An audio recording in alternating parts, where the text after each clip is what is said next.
kali ini saya akan share ya terkait pengoperasian unit Volvo MH16 ya. Nah, namun sebelum saya jelaskan di sini apa saja yang perlu diperhatikan ya sebelum kita melakukan pengoperasian. Ya.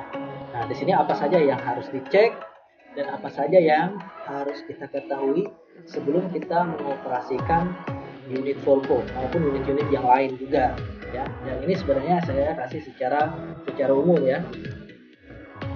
Nah, lanjut ya. Di sini sebelum pengoperasian, nah di sini ya ada beberapa pertanyaan ya. Nah, di sini bagaimana menjadi driver yang baik ya atau seorang pengemudi yang baik ya. Knowledge apa saja yang diperlukan ya. Skill apa saja yang harus dimiliki. Nah, kemudian attitude bagaimanakah yang harus diterapkan ya pada saat kita melakukan pengoperasian unit.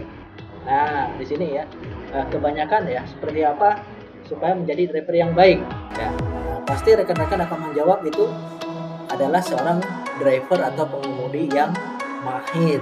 Nah, di sini ya untuk bagaimana cara mengemudi itu bukan hanya mahir saja ya. Nah, kebanyakan kecelakaan itu diakibatkan oleh kondisi maupun tindakan yang tidak aman ya. Namun 90% ya kecelakaan terjadi itu karena tindakan yang tidak aman ya. Itu ya rekan-rekan semua. Nah, selanjutnya di sini sebelum pengoperasian di sini kita pastinya akan keluar masuk atau naik turun dari kendaraan ya maupun kabin. Nah, di sini kita bisa melakukan pengecekan. Nah, di sini yang pertama yang harus kita perhatikan adalah pastikan daerah sekitar kendaraan aman sebelum membuka pintu ya.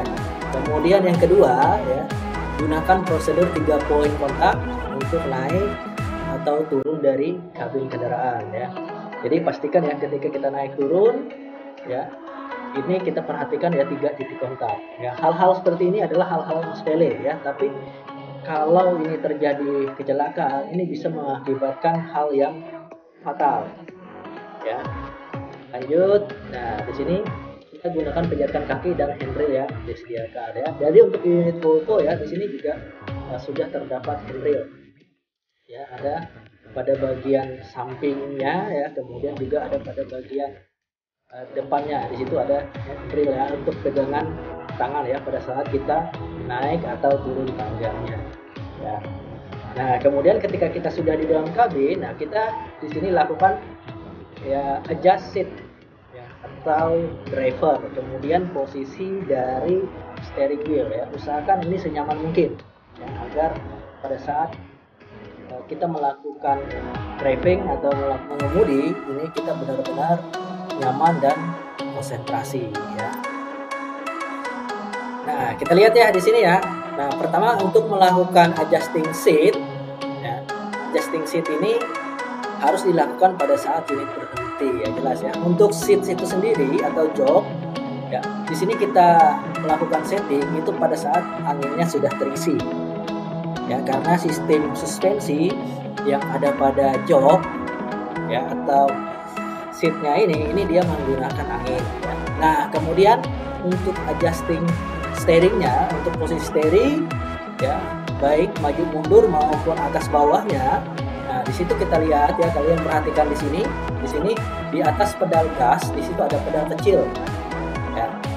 Nah, ada pedal kecil. Nah, pedal kecil ini kita injak kemudian sambil kita gerakan posisi steering wheelnya ini ya.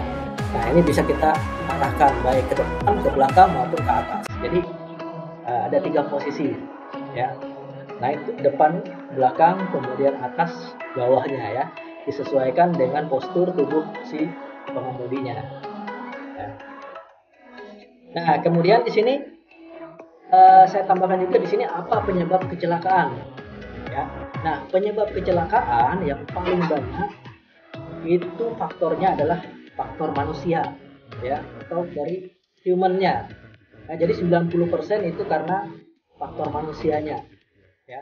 Kemudian di sini ada 30% itu dari faktor lingkungan ya, kemudian 10% itu adalah faktor unitnya ya. Jadi yang paling banyak faktor yang menyebabkan kecelakaan itu adalah faktor manusianya, yaitu biasanya adalah karena faktor tindakan tidak aman, ya. Tindakan tidak aman, merasa oh ini nggak apa-apa, merasa ini sepele. Nah, ini yang bisa menyebabkan terjadinya kecelakaan, ya. Nah, kemudian di sini ada search the road ahead the road, ya. Jadi di sini ada beberapa zona, ya. Zona ketika kita pada saat mengemudi, ya, kita melihat pada bagian depan unit. Ya, di sini 30 detik. Di sini adalah planning zone. Jadi kita bisa memplanningkan kita mau kemana, ya. Kita bisa pastikan, ya, selama 30 detik, ya. Nah, kemudian 12 sampai 15 detik. Nah, itu adalah saying zone, ya, atau kita melakukan identifikasi bahaya, ya, di depan. Jadi kita bisa melakukan screening, ya, screening untuk bagian depan, ya, agar kita nanti tindakan apa saja yang harus kita lakukan, ya. Atau kita mau berbelok dan segala macam, kita melihat kondisi, ya, kondisi daripada jalan di depan, ya. Nah, kemudian di sini 4 sampai 6 detik. Di sini adalah action zone, ya, atau action kita, ya, apa yang harus kita lakukan, ya, apakah kita ngerem, apakah kita berbelok. Nah, ini adalah jarak waktunya adalah 4 sampai 6 detik. Nah, kemudian kurang dari 4 detik, nah ini adalah accident zone. Nah, sebelum kita kurang dari 4 detik ini, jadi step-step dari atas tadi, dari 30 detik, 12 detik, 4 sampai 6 detik, nah itu harus kita ketahui, ya. Oke, ya, mungkin untuk pengenalan awal, ya, untuk sebelum melakukan pengoperasian, saya rasa cukup sampai di sini dulu, ya. Nanti saya akan lanjutkan ke video selanjutnya, ya, apa saja yang harus kita lakukan pengecekan sebelum kita menjalankan unit, ya. Demikian, ya, untuk video kali ini.